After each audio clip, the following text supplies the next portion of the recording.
রাসূল সাল্লাল্লাহু আলাইহি সাল্লাম শীতের সময় যেই 5টি খাবার খেতেন, এই 5টি খাবার খেলে এই শীতের সময় অনেক ধরনের রোগ হয়, এই রোগ থেকে আপনি মুক্তি পাবেন। নবীজি সাল্লাল্লাহু আলাইহি সাল্লাম 1500 বছর আগে আমাদেরকে জানিয়ে দিয়েছেন কোন খাবারটা খেলে আপনি সুস্থ থাকতে পারবেন।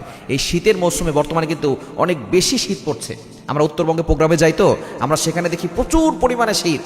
যখন স্টেজ থেকে নামি, প্রথমে তো স্টেজে থাকলে কোনো সমস্যা হয় না, যখন স্টেজ থেকে নামা হয় তখন দেখা যায় শীত কি পরিমাণে। আর কুয়াশার কারণে অনেক সময় দেখা যাচ্ছে 1 ঘন্টার রাস্তা 2 ঘন্টা সময় লাগে, এত আস্তে আস্তে গাড়ি চলে। সুতরাং শীত অনেক বেশি পড়তেছে ইদানিং। এই শীতের সময় বড় ধরনের রোগ থেকে বাঁচার জন্য নবীজি সাল্লাল্লাহু আলাইহি সাল্লামের শীতের সময় যে খাবারগুলো খেতেন, এই 5টি খাবার আমরা খাওয়ার চেষ্টা করবো। নাম্বার 1, 1 নাম্বার হচ্ছে মধু। নবীজি সাল্লাল্লাহু আলাইহি সাল্লাম 1 নম্বরে হচ্ছে মধু খেতেন। মধু কিন্তু আমরা অনেকেই খাই না, মধু খাবেন। নবী সাল্লাল্লাহু আলাইহি ওয়াসাল্লাম জানিয়ে দিয়েছেন, মান লাইকাল আসাল সালাসা গদওয়াতিন মিন কুল্লি শাহরিন লাম ইউসিবু আযীমুম মিনাল বালা। যে ব্যক্তি মাসের ভিতরে মাত্র 3 বার হাতে রেখে চেটে মধু খাবে, আল্লাহ তাআলা তাকে জটিল ও কঠিন রোগ থেকে হেফাজত করবেন। আর মধুর ব্যাপারে শেফা রয়েছে, এটা আল্লাহ নিজেই বলে দিয়েছেন। কোরআন খোলেন 14 নম্বর পারা 13 নম্বর পৃষ্ঠার 7-8 নম্বর লাইন, সূরা নাহলের 69 নম্বর আয়াত। আল্লাহ বলছেন, ইয়াখরুজু মিন বুতুনিহা শারাবুম মুখতালিফুন আলওয়ানুহু ফীহি শিফাউল লিন-নাস।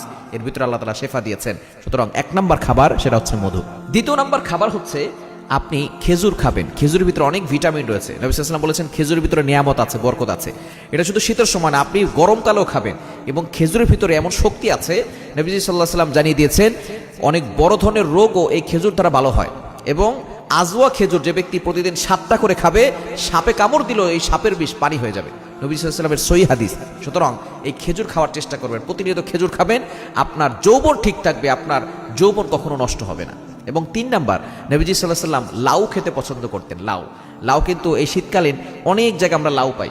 নবী সাল্লাল্লাহু আলাইহি ওয়াসাল্লাম যদি কোথাও দাওয়াত খেতে যেতেন, তো যে সেখানে যদি লাউ দেওয়া হতো, রাসূল সাল্লাল্লাহু আলাইহি ওয়াসাল্লাম খুঁটে খুঁটে লাউ খেতেন। হযরত আব্দুল্লাহ ইবনে আব্বাস রাদিয়াল্লাহু তাআলা আনহু তিনি বলেন, আনাস রাদিয়াল্লাহু তাআলা আনহু তিনি বলেন যে আমি লাউ খেতে পছন্দ করতাম না, কিন্তু নবী সাল্লাল্লাহু আলাইহি ওয়াসাল্লামের এই লাউ খাওয়া দেখে আমি লাউ খাওয়া এত বেশি পছন্দ করা শুরু করেছি, আমার বাসায় যখনই তরকারি রান্না করা হয় তখনই সেই তরকারির সাথে আমি লাউ দেওয়ার চেষ্টা করি এবং লাউ খাওয়ার চেষ্টা করি।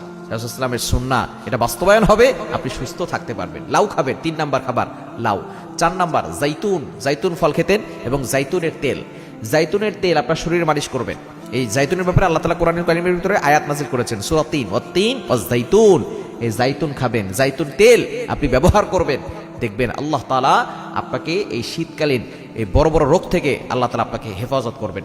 এবং আরো একটি গুরুত্বপূর্ণ বিষয়, সেটা হচ্ছে আমরা কালো জিরা খাওয়ার চেষ্টা করব। কালো জিরা খেলে অনেক বড় ধরনের রোগ থেকে হেফাজত হওয়া যায়। নবী সাল্লাল্লাহু আলাইহি ওয়াসাল্লাম এটা জানিয়ে দিয়েছেন, ইল্লা সাম, মৃত্যু ছাড়া সব রোগের ওষুধ হচ্ছে এই কালো জিরা।